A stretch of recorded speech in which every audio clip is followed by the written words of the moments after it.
Hello there, ladies and gentlemen. This is Moltrap here coming at you with a game.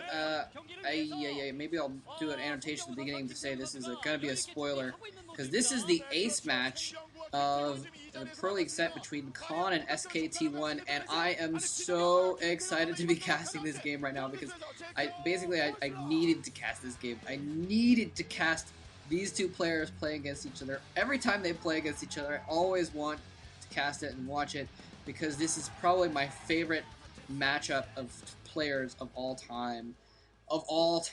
And this is none other than, if you didn't catch their faces at the beginning or their names, this is Stork versus Bisu. Stork versus Bisu, two of the best Protoss players in the history of time, and playing against each other. Stork is going to be the yellow Protoss player in the bottom left, and Bisu is going to be the purple Protoss player in the top right, and Bisu already taking the lead with the color of power in the top right position here. Yellow, not that good of a color for Protoss play historically, so we'll see how that goes.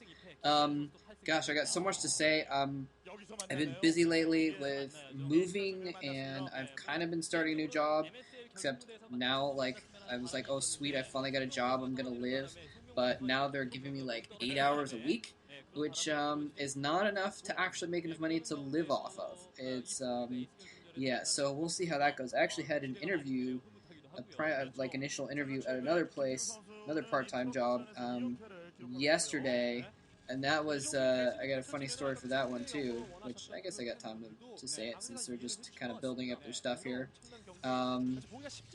Stork going for the gateway first. It's going to send a very early scout out. Now, these two players, by the way, you know, I'll save the story, see if I have some time later, but I do want to rant about these two players first because they, wow, I mean, I just love watching them so much because of the fact that they have such a history together. They've met together in the, towards the end of so many Star Leagues. I mean, obviously, the first time I really saw them play against each other, and the first real major time that they met against each other, look at that. Probes meeting in the middle.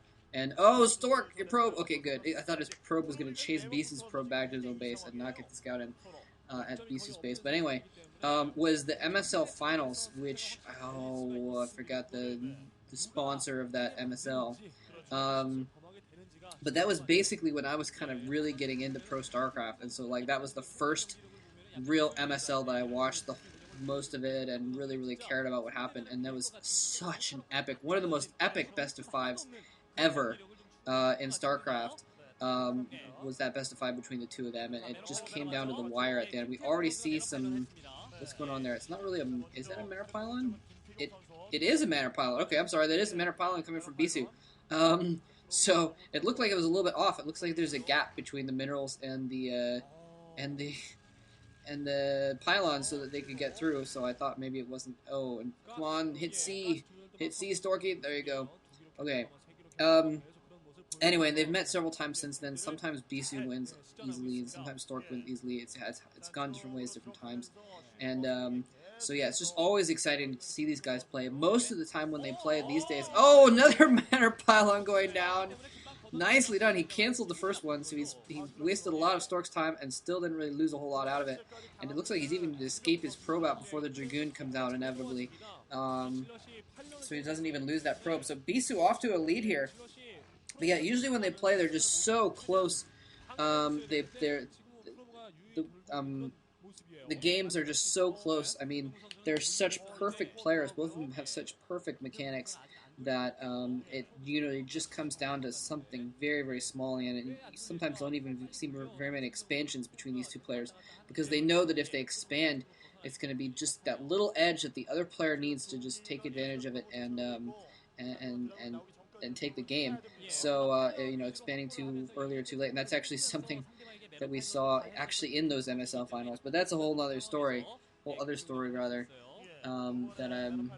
Well, yeah, anyway, basically on, was it Loki, or Nemesis, whatever the map was that they played on the last map. Like in the first game, Bisu won, I believe, if I remember correctly, because Stork had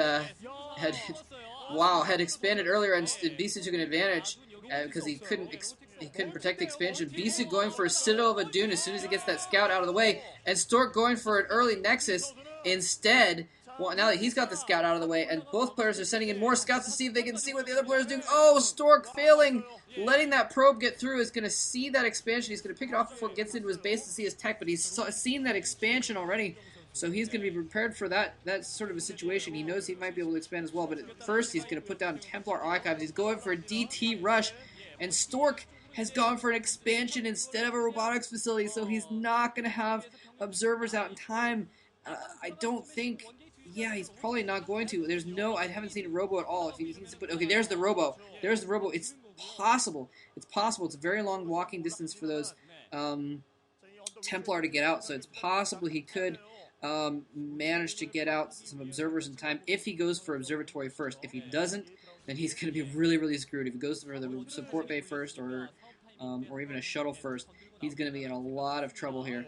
Although he could just cancel the shuttle once he realized he was in trouble, but still...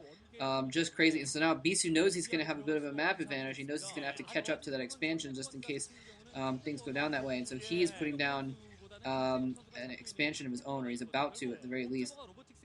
So this is going to be very, very interesting to see how this goes down here.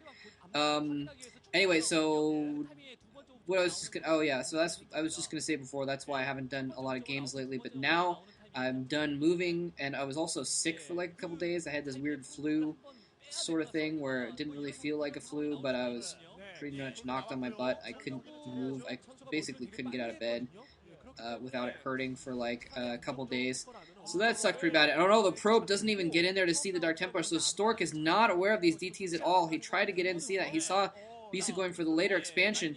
If he'd gotten in at the right moment, he could have seen the little waviness on the screen of those Dark Templar and suspected something.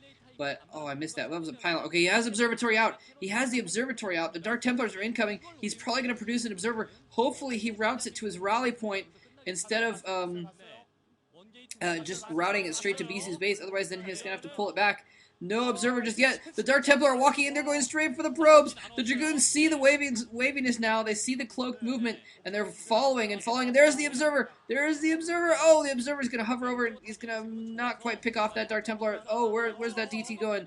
The observer following the second DT. He's gotten a couple probes already, but he manages to trick the Dark Templar through the minerals. I think that was Stork's intention, not Bisu's intention. So Stork tricks that Dark Templar through his own minerals to get him out of the way. And now he's gotten... Where's that observer? Okay, there's the second Dark Templar is going to get taken out as well. Minimal damage. Minimal damage. So really a pretty good trade. He lost a little bit of mining time with that expansion, just about 30 seconds, and he lost 3 probes total. But that's not a bad swap, actually, for having gotten his expansion up earlier. So pretty even here, and now Stork is going to go back, and he's going to get his Templar Archives. Bisu is going to have his observatory up in time, but basically Stork is saying, alright, you are not going to get Reaver tech, I don't need Reavers. We're both just going to switch to the Templar tech. Basically, now that Bisu has the Templar tech, Stork has to kind of catch up to that tech now. You know, because the next stage of the game, there's going to be High Templar. Oftentimes in the mid-game, you're going to see Reavers and stuff going on, and that's going to be the major tech unit that's going to be giving an advantage or disadvantage, and having a micro and that kind of thing. But after that, it's Templar, High Templar, and so that's what we're going to see. We're going to see him skip straight to that, and it looks like Bisu is getting set up to snipe that observer. He sees the cloaked movement on the screen. He's waiting for his own observer to pop out of the robotics facility there. It does pop out, but it's headed the wrong direction. The Dragoons do not get a chance to snipe that observer. Looks like the observer will escape over that ridge. Bisu gives chase and picks it off. Wow, nicely done. Very, very elite there. Sending some Dragoons back. And with the observer. Anyway, so Stork now has his own Dark Templar. He's got his forge up. He's going to be able to put some cannons down. It's really important to put a cannon or two at your bases in this kind of game, because otherwise, when the huge battles are happening in the middle of the map and there's all kinds of crazy things going on, it is a favorite tactic of both. Mostly Bisu comes out in my mind as doing this, but sometimes Stork as well. It's just a solid tactic when your opponent's distracted by a huge battle, and when their army is out of their base because it's partaking in a huge battle, you sneak a DT in, you sneak it in, and just sneak it in the back and try and kill every single probe in their base sometimes if they don't catch it, because they're concentrating so much on macroing and concentrating on microing the battle they don't notice it, and you can kill just